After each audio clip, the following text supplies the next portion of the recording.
Welcome to the COSAFA Show with Mark Gleeson and Nick Say.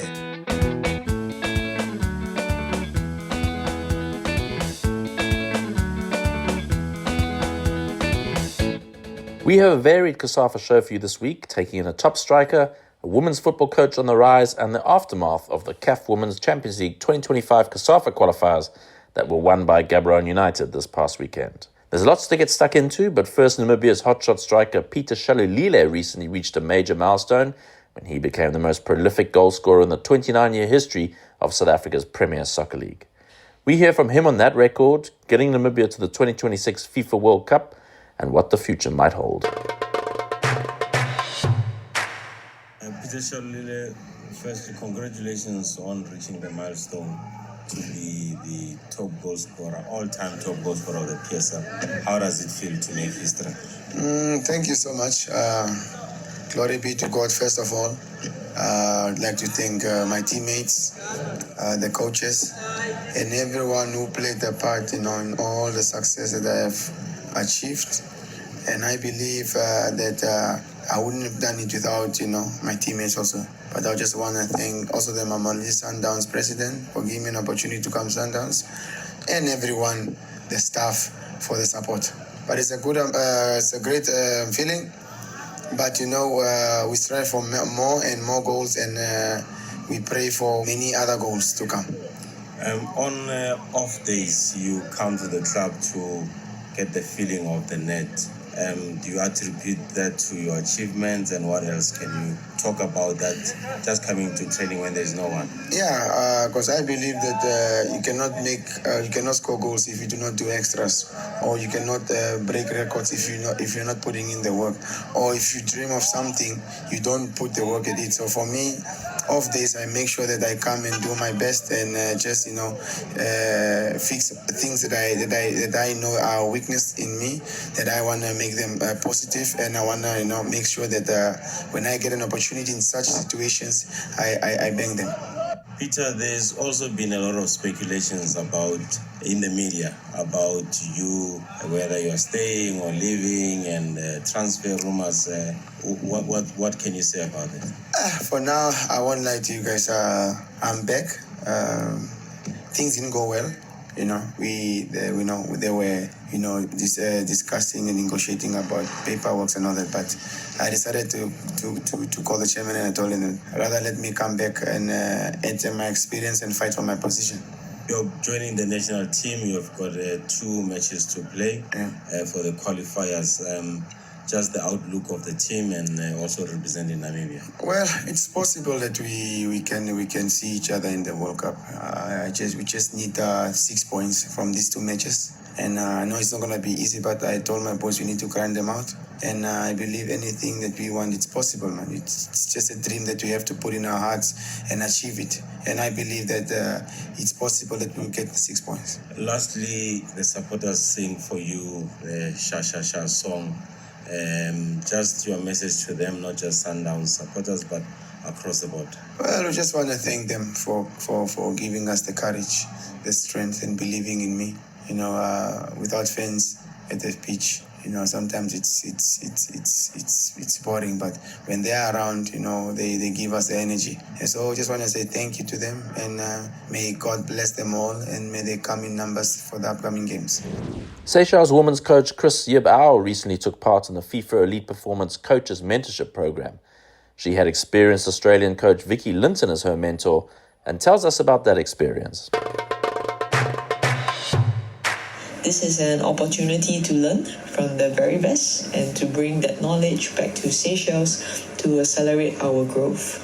So this includes understanding how to coach in different cultural environments, adapt training methods to maximize limited resources, and grow a team's identity and style of play from the ground up. So Vicki and I already had the opportunity to discuss the expectations and outcomes for this journey. So that includes the creation of a game model and how that filters down through the pathway. We have also spoken about adopting best practices from successful teams around the world and adapting them to fit the Seychelles context. So these skills and insights will be vital as we continue to raise our standards and strengthen the women's game at every level. Yes, I've connected with a few other mentees and it's been refreshing to share experiences. Some of them have even played on the biggest stage in the world, the FIFA Women's World Cup, the Women's Champions League, and it's such an honor to be sharing the same room and learning alongside them. We spoke about the unique challenges we face in our respective countries, so from limited player pools to resource constraints. But other than that, we also spoke about the pride and joy of seeing progress in our teams. So there's a real sense of support and understanding within the group, and we have already begun exchanging ideas and solutions that could work in our own context. My vision is for Seychelles women's football to be competitive on the regional stage and respected internationally. I want to create a clear pathway from grassroots to the senior national team, where every girl can dream of playing for Seychelles and know the steps to get there. My aim is to improve our technical standards, increase participation at all levels, and ensure our players have access to high-quality training and international exposure. Ultimately, I want Seychelles to be a regular contender at tournaments like COSAFA, the Indian Ocean Games, and beyond. So taking part in the 2024 COSAFA Women's Championship was historic. It was Seychelles' first ever appearance and it meant a lot to everyone involved. So reflecting on my own footballing journey, so I remember the immense pride I felt when the Singapore Women's National Team was given the green light to participate in the Southeast Asian Games. So that's the regional competition for our area. So even though I had stepped away from playing, it was a milestone that resonated deeply within the women's footballing community. So anyway, back to our COSAFA experience. So competing against some of the strongest team in the region gave us a clear picture of where we are and where we need to go. So from here, we will use these lessons to prepare better, strengthen our squad, and of course seek more international friendlies to gain experience. It's about building step by step so that when we return to COSAFA, we are not just participating, we are competing to win matches. Gaborone United were crowned champions of the CAF Women's Champions League 2025 COSAFA Qualifiers this past weekend when they defeated ZESCO Ndola Girls in a thrilling penalty shootout in the final in Johannesburg. Their victory sees them qualify for the continental finals and also makes up for defeats on penalties in the decider last year.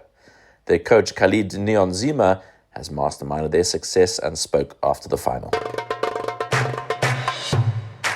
I have to thank my players, the technical staff, the director. He was here, and for making sure that the supporters come here. He booked the 2 buses and 5 mini buses to come in, bring supporters so that they can support us. It was very, very good for us to have supporters because at least this time around, COSAFA is nearby. We can take buses, but when it's in Malawi, Port Elizabeth is very difficult. But going back to the game, I think we started well. We controlled the game, even though we gave them too much time on the ball. But it was not something that I was worried about because we were leading, and when we are leading, you have to know that sometimes we are forced to resist. We can't attack when we are leading. It was just unfortunate that we considered that goal, but it's football.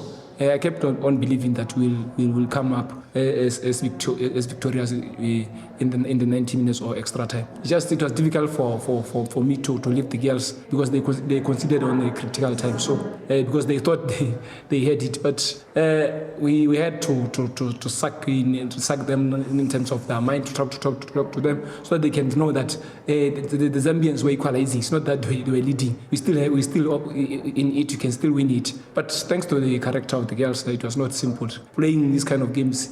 4 games or 5 games in a space of 10 days, it's hell. Thank you very much, Coach. You may put your medal on so that people know that you're a champion. I know Puto has questions. Puto, go ahead. Congratulations, Coach, on finally getting this victory with the girls. We saw a lot of emotions on the field from yourself, from the players. Can you just talk to us about how important was this win for you, for the players, and for the club as a whole? Because for me it was so painful because remember I'm the only coach who brought a bronze medal to Botswana. Again, I brought 2 silver medals. So I went to play 2 finals against Sundowns, against UWC. So this was my third final. So coming back as runners-up again, it was not going to be something that I would say I would be happy for. But being the champion was the only option that I was having. But even when we missed 2 penalties, I think I was the only one who believed that we'll overcome this situation and win it again. But ladies are not like men, so we need to work. We need to work with their mental strength because they're not strong mentally. So I did a lot in terms of trying to encourage them that it's not over. We can still score 2. They will miss 2. ZESCO Ndola Girls had hoped to become the second Zambian winners of the regional title after Green Buffaloes in 2022, but fell just short. Their coach William Zulu tells us where it went wrong. Joined here by Coach William Zulu. Coach, tough night. It did not happen the way you wanted. Yeah. Please give us your summary. It was a tricky game. Tough for that matter. We fought, came back, went to the extra time, failed to convert it. We had chances. Tough luck for us. Coach, you started quite slow compared to what we've seen previously. Yes. Gaborone United Ladies scored first until the last minute goal that was the equalizer. What is it that did not go according to what you planned? It's a attitude towards the players. We played the strong team. Gaborone, I may say, Sundowns is a strong team. We played them twice, lost 1, won 1. So coming to this game, we started on the lower note, but we picked up. Then we were winning this game before the end of the game, the regulation time. But we converted some chances. We failed to convert. We fought until to the last whistle. Again, Coach, your changes kind of change your format and your fight in the match as it has happened before. Wasn't it maybe a time to start the number 25? Yeah, that number 25 only comes in when you make a substitution. She's a good player. She's a game changer. She has that spirit. So my strategy was to bring her in when we see that top, the one who was playing up was down. So that was a weapon for us. So I wanted to see how this team will come on us. Coach, lastly, your summary of the whole tournament from start to the end. How has it been like for you? For us, it's a classroom. I may say that. It's a lesson. This is our first time coming here. We've come to play. We are not really bad. We came here as our underdogs. But we have proven to you that we are not underdogs. We will go back home, start afresh, fight for the league title. Then coming back, we'll see the way forward.